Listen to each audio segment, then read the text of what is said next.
विद्या का सदुपयोग। एक व्यक्ति पशु पक्षियों का व्यापार किया करता था।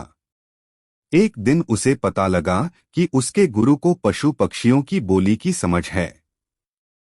उसके मन में ये ख्याल आया कि कितना अच्छा हो अगर ये विद्या उसे भी मिल जाए तो उसके लिए भी यह फायदेमंद हो।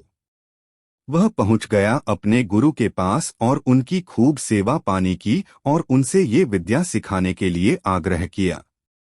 गुरु ने उसे वो विद्या सिखा तो दी, लेकिन साथ ही उसे चेतावनी भी दी कि अपने लोभ के लिए वो इसका इस्तेमाल नहीं करें, अन्यथा उसे इस कुफल भोगना पड़ेगा।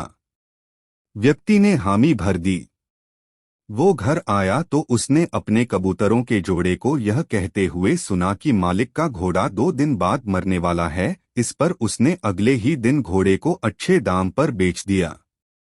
अब उसे भरोसा होने लगा कि पशु पक्षी एक दूसरे को अच्छे से जानते हैं। अगले दिन उसने अपने कुत्ते को यह कहते हुए सुना कि मालिक की मुर्गियां जल्दी ही मर जाएंगी, तो उसने बाजार जाकर सारी मुर्गियों को अच्छे दामों पर बेच दिया।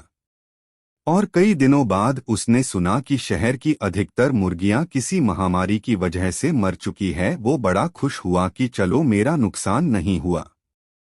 हद तो तब हो गई जब उसने एक दिन अपनी बिल्ली को यह कहते हुए सुना कि हमारा मालिक अब तो कुछ ही दिनों का मेहमान है। तो उसे पहले तो विश्वास ही नहीं हुआ, लेकिन बाद में अपने गधे को भी उसने वही बात दोहराते हुए सुना तो वो घबराकर अपने गुरु के पास गया और उनसे बोला कि मेरे अंतिम क्षणों में करने योग्य कोई काम है तो बता दें, क्योंकि मेरी मृत्यु निकट है।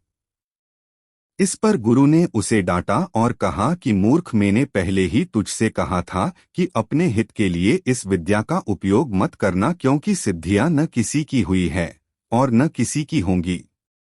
इसलिए मैंने तुझसे कहा था कि अपने लाभ के लिए और किसी के नुकसान के लिए इनका प्रयोग मत करो।